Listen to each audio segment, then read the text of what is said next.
Welcome, everybody, to Lee's podcast. Welcome and joining us for another episode. Well, today I have a special guest up in St. Paul. How you doing? I'm doing good. Good. Did you want to introduce yourself to the rest of the YouTube world, at least on my channel? Oh, yes. So my name is Jer, and Jer Lee, and I know you through Kane. He's one of your old-time buddies. Yes, he is. And today, we want to discuss a topic that is very serious. But before we do, I'm going to ask a few questions just to kind of loosen everything up, okay? Okay. All right, you ready? I hope so. I usually do this at the end of the podcast, but today I'm going to do it in the beginning of the podcast, okay? I know. This is not expected. All right. Favorite movie? Did you watch a movie? I do. Am I putting you on the spot? Yes, you are. I have too many. I'm a big Star Wars fan. Star Wars, yeah. Harry Potter fan. Star Trek fan. I don't have one favorite movie. No, okay. Let's see here. Favorite item of clothing that you wear? Because, females, is there one particular that you like to wear? Nothing formal, informal, something. It doesn't matter what it is. I think joggers now. Joggers? Yeah. Do people wear joggers like more often now than, because I wear joggers quite a bit, but do people wear like the loose one or the fitted one? I'm going with loose. You like the looser one? Yeah, fitted is more like the younger generation. They like, I don't know, tight clothing, but I like to be comfortable. Yeah, to be honest, I tend to wear more of the fitted one, but not the super tight one where it's like hugging your everything around your waist. Yeah. I know. I don't even know how guys like how do they even fit their wallet in their pants? You're right. I don't have a wallet. I do have a wallet, but I never put it in my pocket. It's always in my in the car or somewhere, unless I'm taking it into the store, but besides that, when I'm sitting in my car or in the house, I don't have it with me. That's why you're always looking for it, probably. Yeah, that's true too. That's where my wife comes in. I'm like, do you have money? Or you're like, put this in your purse. All right. Well, so with that being said, let's jump into something a little bit more serious, which I know you have experience with, right? Yes. Which is suicide. Yes. And so suicide is something that we don't tend to talk about much in our own community. I think it becomes more of I'm not sure if it's a taboo. Obviously, you experience it. I'm not sure if it's a taboo, if it's just something that you don't think about and you don't talk about because for me, it's related more to mental health, right? Recently up in St. Paul, you have that murder-suicide. I'm sure you heard of it. Everybody have heard of it, right? Yes. Where did the husband committed suicide first? Yes. And then she committed suicide with her kids. Correct. Right? I mean, that's pretty deep stuff going on there, So anyway, let's jump into what you went through. So explain to us in the beginning how it all started. Okay, yeah. So I actually lost 2 family members to suicide, separate times. The first one was my dad. So his is kind of like a murder suicide. He did actually murder someone, and then he committed suicide after. I don't really know the entire story of what happened. It was never in the news. Thank God, it wasn't on Facebook. This is a long time ago, right? This was in 2008. And so how old were you then? I was probably in my 3rd or 4th year of college. So, and I was pregnant with my youngest at the time, taking summer courses, and one day I just got a call from all my siblings and my uncle saying, "Hey, your dad's dead, or he killed himself. We're gonna have a funeral in X amount of week. Get prepared. Just come down to California." So we didn't really know what happened, and then when we got there, nobody really wanted to talk about it too. Mm-hmm. They were just like, "Oh, your dad killed himself. So how he killed himself? He drank coin cleaner, yeah. I don't know how much, enough to kill himself." And then we kind of heard bits and bits about what happened. There's argument. Someone died.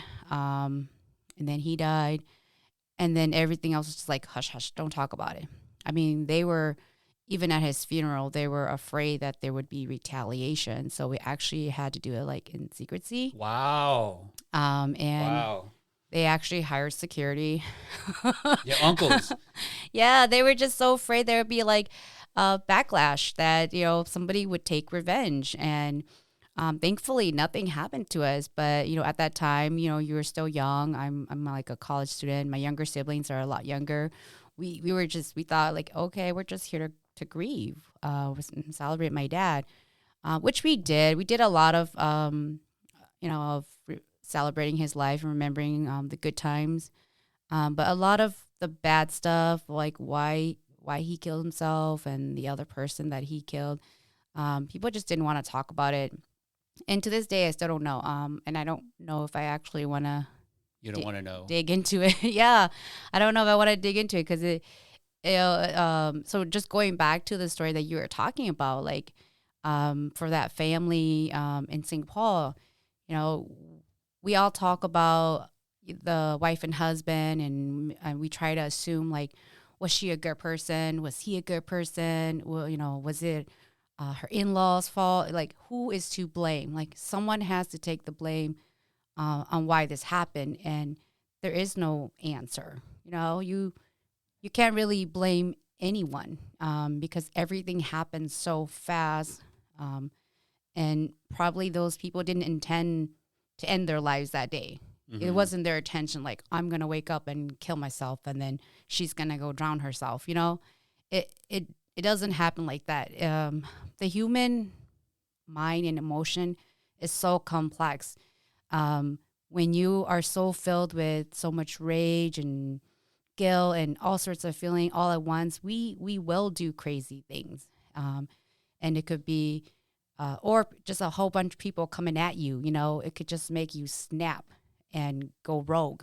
So we do really need to be careful about, in circumstances like that, what we say to people and what to talk about and not to talk about, kind of like help de-escalate the situation instead of like promote it. So I don't know what happened during that time with my dad, but thinking about that time and all the murder-suicides in our community, we need to learn from it. And we need to really help each other.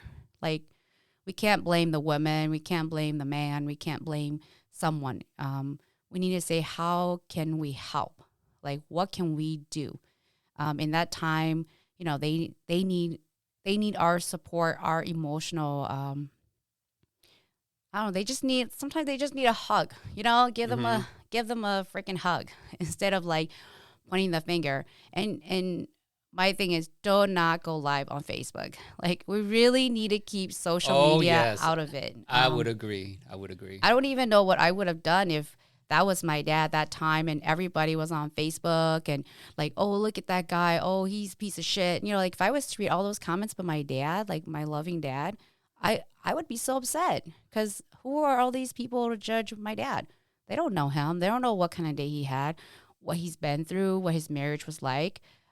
So, I would be, I probably couldn't be on Facebook for days. I really do want to encourage people, don't air people's dirty laundry on social media, no matter what. It's none of your business. Mm-hmm. It doesn't make it better. It just makes it worse. And we need to learn and be better. I kind of want to go back to my opening statement and you made a great point, because obviously I have no experience. I don't know of people, but people that commit these acts of, suicide, do they typically have ongoing mental health? No, not necessarily. You just pointed that out, right? Correct. And I went to school for criminal justice, and obviously you have these incidents where it's what do you call it? Passion of crime, or crime of passion, right? Correct. At that moment, yes, I see my wife in bed with another man. All of a sudden, I snap. I kill both of them, right? Correct. Or and then or I can't do anything to them, so I'm going to kill myself. So it's at that moment. So not necessarily signs there, because typically, most of the time, what we hear is that I never knew, right? Yes. Well, you're not going to know because he or she's never displayed any behaviors that will lead to that assumption. But at that moment, again, you don't know your dad's story and how that happened. But even with the story up in St. Paul, sometimes I wonder, like, hey, what would drive them to do that? Because I know that the husband had an affair, didn't he? At least that's what was in the story, or was it not? I think so. Yeah, I think they said he cheated, she cheated. There was infidelity, in the relationship, and then she was gonna leave, and then he hung himself, and then his family attacked her, and then she thought she's better off dead, so she Do you, took everybody down with her. do you think? Do you think some cultural backlash might have played a role? I'm not sure about your Yeah, dad. I mean, your dad's story, you don't know much about it, right? But this particular story, if we're talking about suicide in general, right? Are there any cultural backlash? Like, oh shoot, I don't want to face the cultural backlash, and so I'd rather just do something to myself. I think so. I mean, like, well, with my like for my dad, I know that up to that point, and this is what like the uncles they kind of talked about. They did say that my dad did reach out to them a couple weeks prior. He was telling them how sad he was. So he was going through like Mm. a lot of depression, and he reached out to everyone. Oh, so he did. He did. He called my Yeah. uncles. He was like, I'm really depressed. I'm really sad. And they're like, oh, you'll be okay. You'll be okay. Because they're just like, they didn't take it serious. And he even called like my younger sister, and she ignored his call. And I think she was mad at him about something. So she just ignored his call. He called all of his wives. So my dad has Niao, right? First wife, second wife, which he divorced in the end.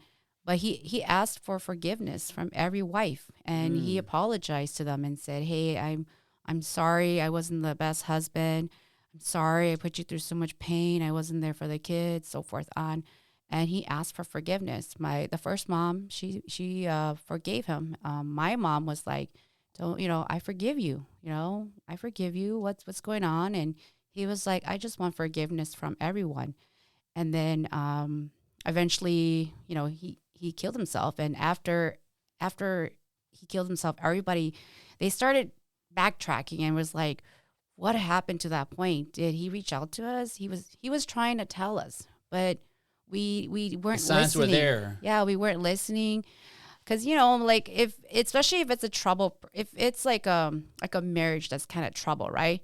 Like Momolu, right, where they always have problems, they're always fighting, all that drama. And then if the guy just reach out to the all the brothers and like, oh, I'm going through a lot, they're gonna be like, oh my god, this again. I don't want to hear it. Like, oh, you're always full of trouble, right? So you kind of just brush it off, and then until something drastic happens, like they take their own life, you're kind of like, oh my god, he was trying to tell me the whole time. Like, all I could have done, like maybe from my busy life, was like, hey, let's talk, vent, tell me everything. Like, I'm just gonna be here to listen. Really, just taking that time when someone's reaching out to you and they're like, I'm sad, I'm depressed, I don't know what to do. I feel like my life is gonna end. Like, we really need to start taking it serious, and we really needed to make it serious and say like, hey, why are you thinking that? Don't hurt yourself, or if you're even thinking about it, you better stop, because I love you and I care about you. Reassuring people that they are loved. Yes, I would agree. I don't think we say it enough anymore. We just assume, oh, they know I love them. No, they don't. Like, Boy, they'll be fine. yeah, no. Every now and then, call somebody that you haven't talked to in a while and say you're thinking about them. Call your parents, your brother, sister, say, hey, I love you. Those small words, they mean so much, and it can really make a difference. It can save a life. With that being said, obviously, I think, if anybody who is listening, right, who has these, I think there's always stuff that you can do. I think these are perfect. You would think they're common sense. Yeah, you think so. Seriously, like actually, we would think it's common sense, but I'm not sure. I mean, the age of your dad and that generation, it might not, right? It's like, oh, you'll be fine. Yep. Just brush it off. But like the younger generation now too, because obviously younger generations are going through this stuff. We don't know, and if they don't have a way out, or a way to express it, eventually it will, right? So that's your dad's story. Now, you also said you have two in your family. Yes. So my dad, so he died in 2008, and then two years later, in 2010, my sister committed suicide. Wow. Is And she older or younger than you? she's the baby, so Wow, she yeah. was 19 at the time, and You're giving me goosebumps. Okay. well, like, so for my dad, like, I didn't really grow up with my dad, so I was there, and I was sad, and I lost my dad. But my sister, I grew up with her. I saw her every day. I watched her when she was a child, so her loss meant like so much more, and it it wasn't real. Like, one day I was like minding my own business. The next day, people are like, my siblings are calling me, and they're like, "Hey, Patty tried to commit suicide. She overdosed on ibuprofen. She's in the hospital." So what happened was she overdosed on ibuprofen. I believe it was like those large like ibuprofen bottles you get at Sam's. Like she She took the ate whole bowl. all of it. Yes, and Wow. and they didn't find her like after she took it. I think she took it in her room. So it is typical, that sometime when suicides are going to occur, it's usually like in a either bathroom or in the room, somewhere safe for the person. So she took it in her room, and she was late for work. So my older sister went and woke her up, and she wouldn't wake up. So then they started slapping her, and then she kind of woke up, but then she started vomiting.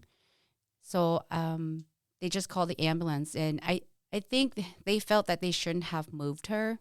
Like, they should have, maybe them moving her was bad. I don't know. They didn't know what to do, so they did try to move her, and they think that could have been the wrong move. But I don't know. I wasn't there. She did end up in the hospital for, I think, close to a week, and then she became a vegetable. Like, she was on life support. They were like, the amount of ibuprofen that she took and the time that it took for us to find her, it might have caused like so much brain damage that even if she woke up, she wouldn't be the same person. Mm. And what ultimately gave in was her heart failed. It just stopped. Her heart was like, I'm done. So they tried to get the heart beating again, but it wouldn't. It was done, and they just let her go. We had to let her go. So it took a week. It took a week. Yeah, I think everything else was slowly dying. It was just the heart that was still beating. And then when the heart was like, I'm done. I can't do it anymore. Then she died. Were there going back to like what we talked about earlier, were there signs? I mean, Yeah, there wasn't. Well, like she's not like she's reaching out. Hey, sis, I need to talk about my issue. I'm a little depressed. Did she say any of that stuff, or is that stuff that when you think back, oh, I should have? Yeah, well, for her case, she didn't reach out. Like, I think she kept a lot of it to herself. We found like diaries that she wrote later on in life. We found some of her diaries where she wrote about like how she was feeling, her dark and gloomy days. So she's kind of like an introverted person. She keeps more to herself, and then on the outside, like if she sees you, she'll put on like a happy front. Like, she'll give you a hug, she'll smile.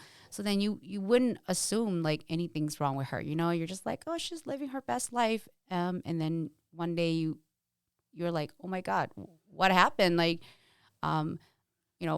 why? Like, the number one, question that, especially if you're a person who's lost someone to suicide, that people always ask you, and I hope nobody thinks, like, don't be offended, but you guys gotta stop asking us, why did they do it? Because the answer is, we don't know. Like, to this day, some people, they still ask me, like, why did your sister kill herself? Why did your dad kill himself? Well, why? And I'm like, I don't know. Like, I'm still trying to answer that question.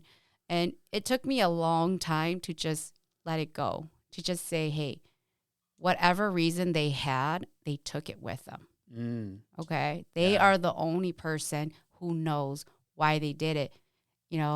me trying to solve that mystery is just useless because they took it to the grave with them, and I'll never know, and I don't need to know.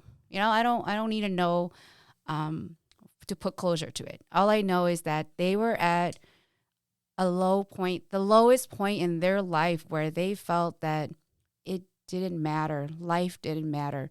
No one loved them. Nobody cared about them. Like to get to that point where you are so low that you can't even imagine breathing and living, that's something that you and we can't understand because we never been there. So, I don't know, like I have no explanation on like, oh, what do you need to look for somebody to get to that point, or how did they get to that point? Like, I'm not trying to dig into that. All I know is that they were in a really dark time. And even for my kids growing up, I couldn't even tell them their auntie committed suicide. I How had about to this day? Do they know, or they still don't know? they know now. Now that they're older, like they understand like what happened. But when they were little, I would say to them like, "Oh, your auntie was really sick in the head." Oh, so she, so then she passed away, like mental health, right? And illness. I was like, they were sick in their head, and they were just like, okay, they don't really care. But I'm just like, how do I explain suicide to a child? I can't even imagine how could I explain this. But as they got older, they understood. And I really stressed the importance of them that, hey, this is really serious. Not just in all communities, like it, and especially now with hard times, with inflation, with everything that's going on, the war, COVID, people are getting to that low point in their life again where they're like, I'm better off dead. It's like, no, you're not. Your life, every life is precious. So if you think that nobody's going to care, and this is the thing that I really want to stress to people who ever think about contemplating suicide. Like if you think that, oh, even if I'm gone, nobody would care. That's a lie. Like everyone cares. I would agree. I'm like, everyone cares, and it's like going back to what you were talking about with the whole taboo, right? Like I'm not going to touch religion too much, but religiously it's a sin, right? They're like, you commit a sin. How dare you take your own life? That's not yours to take. You're going to hell. All that taboo, bad brush on it, right? And then in the Hmong culture, the more Amish culture, they're like, oh, you're going to be punished. You're going to, however you died, you're going to relive that every day of your life. I don't know. That's what like all the OGs do. They scare you with that. Like, don't you even dare think about it. If you drink poison, you'll be drinking poison for 1,000 years. I'm like, oh my God, how do you know this? Like, like have you guys seen someone who's lived 1,000 years drinking poison every day in the aftermath? Like, I mean, they're trying to say it in a nice way. I'm like, this isn't the best way to go about educating suicide, Why don't you just talk to me about it? Be real, authentic about it and say like, this isn't the way out.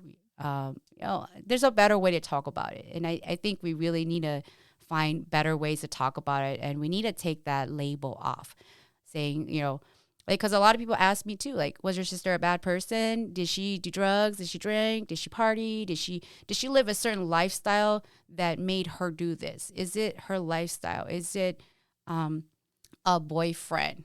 Did you piss her off? Did your mom piss her off? Did someone trigger her? And we looked at it. We're like, no, nobody yelled at her. She wasn't dating anyone. Everyone wants someone to blame. Going back to the blame game, they're looking to blame someone, but you can't blame anyone. I mean, you can I don't know. I know for a long time I blamed my sister. I was like, "You're so selfish.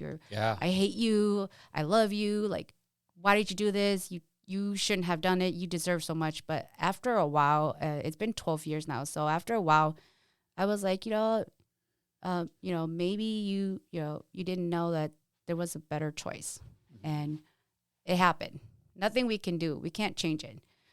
We can only learn from it, and hopefully we can help someone else.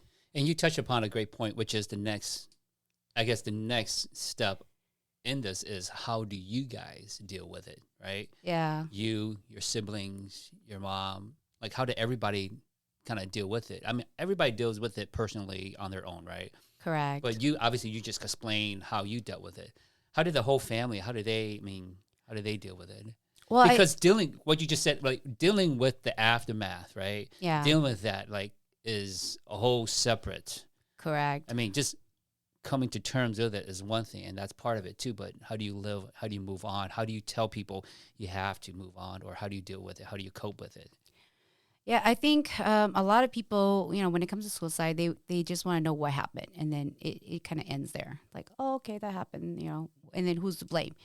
But the people that actually have to live with it every day are the family members, are the loved ones, and um, after her suicide, there was like my younger brother, my baby brother. They were 2 years apart. They were my brother. His name is James and Patty, the one that passed away. They were like best friends. So for him to lose like his best friend, his sister that he grew up with, his other half, it was really hard for him. After her funeral, he went and joined the Marines. He went away. He was like, I can't live here anymore. I can't stand this place. I got to get away. And we knew that was kind of the reason. And we encouraged him. We're like, yeah, go, go find out what's out there for you. Um, it really tore our family apart. My mom, to this day, my mom won't even talk about her. Well, my mom talks about her, but my mom gives her a nickname. My mom calls her Hello Kitty. She does. Yes. Is there some significance in that? Yeah, Patty loved Hello Kitty. So my mom's always like, "Oh yeah, Hello Kitty," and I'm like, "Mom, why don't you say her name? Like, why don't That's you, so interesting. like, um, for some people it is really hard. Yeah, They can't speak their name. They're just like, don't say that name. because it hurts too much or something. I don't Or know. Either it hurts or either it's their way. I don't know, their way to. I don't know. Like, I still call her by her name. I speak about her like whenever I reminisce about her to my kids and to anyone, I call her by her name. I talk about all the good times, what it would be like, oh, if only she was still here. Like I tell my kids, you would have loved your auntie. There's so much of them and you guys would have had so many wonderful memories, but that's unfortunate. And my kids, they every time I talk about her, they're like, "Yeah, Mom, we know a lot about her because you talk about her. You talk about her, and it makes you really sad." And I'm like, "Yeah, I have to keep talking about her because she's still alive, and me, and all of us. mm-hmm. I don't want her to be forgotten." But it took a long time to. It really took a long time to let go of the blaming, because we all blamed each other. We were pointing fingers, like it was, it must have been the parents, it must have been my mom, must have been my brother, must have been my sister. Somebody ticked her off. Like we wanted to blame someone. And then after the blame game, it was the shame game.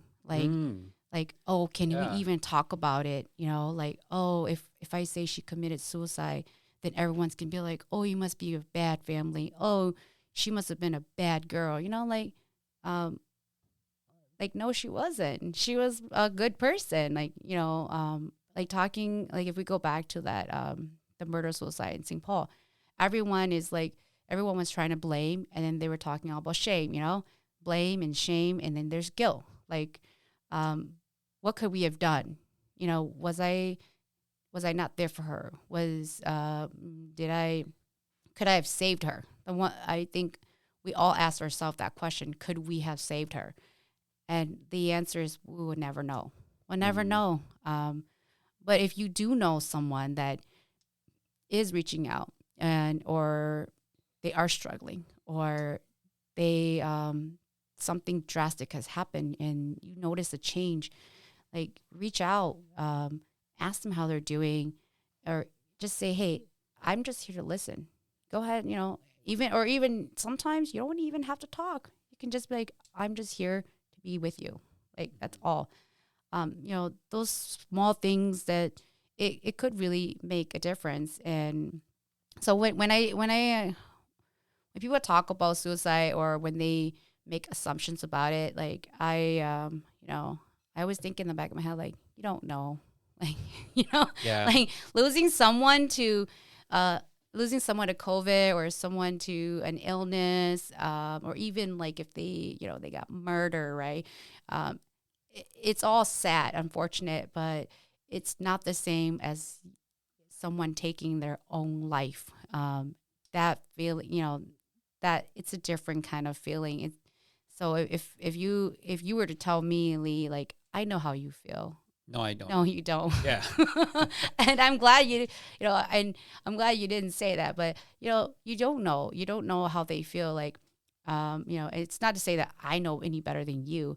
It's just that kind of pain is a different kind of pain than if someone died of a natural cause or I other know. reasons. And you're right. I mean, my mom passed away back in 2018. I feel that loss Yeah. is different because she's at the end of life, and we celebrated her, right? It's a little different where all of a sudden, wait, what? You get a phone call, you know? And so, but let's go back to what as you said, you mentioned something earlier, is that, you know, if you know of someone, do something about it. Listen, right? Yeah. Because when they're gone, it's a little too late, you know? So if you do know, all right? And like you said, we don't know the reason why, but if they're hinting, we don't know the reason why because it's after already. But if Yeah. you do know, you should, right? You should at least say something, speak up. Let me give you a few examples. I used to be part of our church group, right? Our youth church group, and I was the director of it. And through our process of having these workshops, there's a few youth group that came out saying that they have committed. They have committed, but nothing happened, right? Which was alarming because they're still youth. Youth as in like under the age of like, our camp goes up to the age of 26 or something like that, right? But the one that I was talking about, this particular girl, she was, I don't know, she looked like she was 18, right? Around the same age as your sister. And I don't know why, I don't know why, but we did, because we took it more of a spiritual, because it was church. And so we kind of took a spiritual way. We kind of prayed for her and, but you're right. It's something that if you know something, say something, regardless. And even if it's a stranger, I didn't know her, but we did something. I'm not to say that we kind of prevented something, but at least we acknowledge. Yes. Seriously, acknowledging it and say, hey, I hear you and I'm here for you, instead of you'll be fine. Right? Yes. Because that's the thing, is that it's easy to say you'll be fine, brushing it off because it's that easiest thing for us to do. I'm taking the easy way out. But no, let me sit down, right? Jared, let me ask you, did you want to talk? And at least give them that opportunity. Unfortunately, I'm sure there are more youth out there, and I'm talking about specifically youth and around your sister's age. There's more youth out there that have had those thoughts. Now, with that being said, I've had those thoughts. I think we all have. We have, honestly. We all have. I tell get it out there. Yes, seriously, we all have. I have, and the reason why I've had those because of my parents. Seriously, not to say that they're bad parents, but when they're punishing you, you think about, it's better off that I'm not here. To take it to a level, right, where you're acting on it becomes of a concern, and they're reaching out, But at that time, it was just a thought. I never put actions into my thought, right? But when people start putting actions into their thoughts, writing it on paper, looking for things, how do you do this? That's when you're concerned, Yeah, I mean, I highly encourage, like if you don't, well, in the Hmong community, we do have like, there is a lot of support in your immediate family, your friends, whatnot, right? But if you don't, like, you should call that 1-800 number, the 1-800 suicide prevention line, and talk to those counselor or talk to anyone, just talking it out. It might actually change your mind. Like even you, so you were talking about that you've had those thoughts. I mean, I've had, I was at a really low point in my life where I felt like that was the only way out too. And this is after my sister passed away already. But then I thought about the aftermath. I was like, oh my God, like, what are my kids going to do? What are they going to grow up and people are going to shame them? Like, oh, your mom was so selfish. She killed herself. She didn't even care about you. I'm like, I can't put my kids through that, And I was like, what do I have to live for? I have so much to live for. I have my kids. I have a whole life ahead of me. like I gotta change my situation, and I did. I changed the situation. I picked myself up, got the help I needed, and continue living. Because that's what maybe that's what my sister and my dad would have wanted. Mm-hmm. You know, and that's what my kids need. They need their mom. They need me. Like this year, I've had one of my girlfriends. She's going through a really rough divorce, and I've been checking in with her, and I've gone on walks with her, and sometimes I just listen to her. She'll rant for hours, and Yeah. I'm like, oh my god, I hate my ex husband, like, talking about her divorce and everything, and she's like, I'm so sorry, I have to rant to you, and I'm like, hey, it's okay, I'm just here to listen, like, I'm just here for you, I don't even got nothing to say to make you feel better, but then I've realized that even me being there, that's all the difference, and a lot of people that if they reach out to you or they're going through something, like say if they lost a loved one or they lost their job or they're losing their home, if something drastic happened, we gotta check on each other. We're so used to texting, we're so used to liking stuff on Facebook, we don't know how to really communicate anymore. Pick up that phone, call them, and even if they don't pick up, leave a voicemail. I mean, I used to like it when my mom would leave me voicemail, just saying like, "Hey, call me back." Like, it was nice to hear her voice. Yeah. So do those things that are so human that we kind of forgot. Like, especially with COVID in the last 2 years, we forgot how to be people anymore. It's kind of true. I'm getting ready to go out into the world again. Yeah. Stay away from me, right? I don't want to get that. Let's just text. Let's instead of having conversations or meeting face to face. You mentioned your friend that's going through. Is she divorced or she's going through a divorce? She's going through a legal divorce. See, okay. I'm thinking about how male and female, like guys and girls, right, men and women, how they approach their emotions. Guys, here in Milwaukee, we had a murder suicide. I think it was a murder suicide where they're going to divorce, and he couldn't take it, right? Okay. So guys are a bit more, they have more rage, more physical, right? And statistically, guys are more physically abusive than women are because that's how guys are wired. So if you're a guy listening, right, same thing applies, right? Listen to someone, talk to someone. Do not take those action towards yourself or towards someone. Do not take revenge. Do not do this, do not do that, because at the end, you have to think about the aftermath of your kids, your family member, your parents, whoever, right? Considering that you think it'd be better if you're not there, or you're gonna make the situation any better by doing this. It's not, So anyway, when you said that, it kind of jotted my memory of the situation here in Milwaukee where he actually did something. He went to the person, his ex-wife's workplace, and killed her and some of her coworkers. Oh my God, so sad. So, and it's just, but anyway, guys and girls, I mean, it still applies. But for me, just thinking about it, I think guys, not to say that girls don't, but guys don't deal with emotions as well. Yeah, I think, well, if you're a guy and your buddy's going through a divorce, check in on them. Be like, hey, let's go have dinner. Let's go have a beer. Just get them out of the house and check up on them. Maybe they do need that. What is it, like intervention? Yes. Maybe like guide time where you're just like, hey, bro, is everything okay? Yeah, and guys might be macho. It's like, no, I'll be okay, right? But seriously, come on, just loosen up a little bit. It's okay. I mean, I'm not to say that I'm really soft, but if you need to cry, cry. If you need to vent, right? But in a more productive way instead of taking it out on someone, So anyway, I just thought about that, about male and female and how they approach this. But going back to, we were talking about your sister. How about your dad? Because your dad lived in California. Yeah. You guys were up in Minnesota. Your dad was he living by himself? He was remarried. He was remarried. But there was no, because you mentioned earlier, it wasn't not as shocking, but because you didn't really have a connection with your dad, but it still affected everybody, didn't it? Yeah, it did.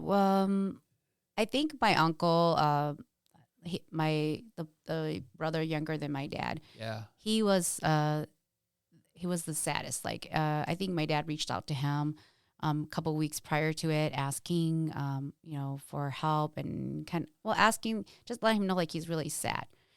So my uncle felt the most regret, the most guilt. He paid for the whole funeral. He paid for the whole Oh, he funeral. did. He took care of everything. Yeah. And he was just like, he took the blame. He was like, it's all my fault. I could have saved him. He reached out. I didn't listen to him. That was my best friend. How did I let him just do that? So my uncle, even to this day, when he talks about my dad, he's still very sad. I mean, we're all still very sad when we talk about it. There isn't, like, when you grieve, there's no time limit. You can't say, okay, get over it, or okay, I give you 10 years, then you can't talk about it. No, let them grieve for however long. Every now and then when I reminisce and talk about it to King, I'm like, gosh, King, why am I still talking about this? And all he says is like, it's okay, just talk. Like, Yeah. he actually he listens. He's like, I'm just here to listen, I'm here for you. And I keep putting a time limit, like, okay, it's been 12 years. Okay, maybe in 20 years, I'll stop talking about it. But then I'm like, why do I have to put a time limit on it? I can't talk about her to my dying breath, like, for someone who's grieving, there's no time limit. Don't tell people to get over it, or it'll take time. Like, take as long as you want, because there might never be an end. Even you still miss your mom to this day, right? You're not gonna say, okay, in 10 years I'm gonna stop grieving for my mom. Like, no, you still miss her every day of your life. Every day you wake up, maybe you're just like, wish I could call her, but you can't. I'm kind of lost. But, I'm off topic now. no, but it's okay. But just talking about, we talked about earlier, what's that, 1-800 like suicide prevention. Yeah, I don't know the exact number. But I'll put that in the bottom of the description, and I'll put some resource on the bottom there. But not just for someone that's going through it, right? That is contemplating, but also for family members. I'm sure there's resources out there for them to cope with it also. I think so too. I didn't utilize them myself. But I believe if you don't, I think if you don't have your family, or if you don't have friends, you don't have someone close to you that you feel you can reach out to, then it is better to reach out to strangers, to counselors or someone somebody who's professional. And I tell my kids this too, like, if when they were little, and even now as adults, I'm like, hey, if you need to talk to someone and you can't talk to me, or you can't talk to anyone in the family, talk to somebody you trust, an adult you trust, anybody. Just kind of get it out there. Get out there and get the help that you want. I mean, I guess people are afraid, like, okay, if I talk to I guess I wonder if people are afraid to utilize those services because they feel like they're going to get labeled. You know what I mean? Like, if you call the 800 number, then you're like, oh my God, they're going to lock me up in a psych ward. It's like, I don't think they will lock you up. I think first they're going to de-escalate and be like, hey, I'm here to listen. If anybody out there actually utilize it, I guess, please share what your experience is like. I haven't used it myself, but I don't think that would be the route they would take. They would lock you up in a psych ward and say you're mental. Yeah. They would try to calm you down and figure out what kind of help they can get you, because they're trying. Their goal is that you live, right? Their goal is not that after that phone call you're going to go jump off a bridge, right? Their goal is that they de-escalate it and you're going to live. You value your life. And I think that's great. I think what I'll do, like I said, is I'll put as many resources as I can on the bottom. And would you yourself be a resource? Would you be willing for someone who is going through something to reach out? Yeah, I can give you my contact information. Not to say that they will. And most of the people that I've asked, I'm not sure if people reached out to them. Most of the time, maybe they don't. But in case, would you be willing to, it doesn't have to be anything personal, but if you have a generic email or something where, or something where people can email, hey, I'm going through this, what are your experience? If you feel like sharing, if you do, if not, then that's fine also. But you can think about it, and if you do, I'll put it on the bottom of the description, whoever's willing to reach out to you then. Okay. So we good. So Yeah, I just want to say, like, before I forget, when it comes to suicide, we really need to stop with the blame and the shame and the guilt. You know, we need to stop blaming the person who did it, the family of the person who did it, and even the community. Um, just talking about like all those murders, suicide, everybody's like, Hmong people are like this, Hmong people are like that. It's not just us; it's everyone. that's true. So we need to stop pointing the finger, and just need to talk about it, confront it, just say like, hey, people are killing themselves. Our kids, our sister, our brothers, our mom and dad, our kids, they're thinking about it. So it's all about prevention. Like, what can we do as a community to save lives instead of ending lives? I guess that's my takeaway. Stop with the blame, the shame, and the guilt. And the only person that knows why they did is the person who did it. So don't try to solve a mystery that you can't. Yeah, and I would agree. Have those discussions. Let's talk about it. Just like we're talking about today. And I'm hoping that as this podcast ends, you will continue to talk about it. Parents, talk to your kids. Take notice. So if you need help, there's always a bunch of stuff on Google. I mean, I'm serious. You can Google everything, all the resources. And all the stuff I'm going to put down in the description is going to be what I'm going to find from Google. And there's always stuff out there. Yeah, I think for the kids these days, the thing I worry about is cyberbullying. Oh, yeah. That's like a different level, and it could trigger. And that we have no experience in. Yeah. Obviously, I've never been, the age of social media. We didn't grow up with cyberbullying, so I get scared. But, I do hope for everybody that's listening, after you're done listening to this podcast, call someone that you haven't talked to in a while and say, like, you're thinking about them. Give somebody a hug. Tell people that are around you that you love them. Mm-hmm. Kind of remind each other why we're all alive. Mm-hmm. The human experience. Cool. All right. Hey, thank you for coming in today. Thank you for sharing, because I know these are a lot of personal stories that my guests are sharing, and I truly appreciate every one of them. So thank you. Yeah, thank you for having me. All right. So if you like what you're listening to, please like, share, and subscribe so that you can get the latest content. If you are having any issues with this, please look at the description below. Reach out to someone. Talk to someone. All right. Until next time.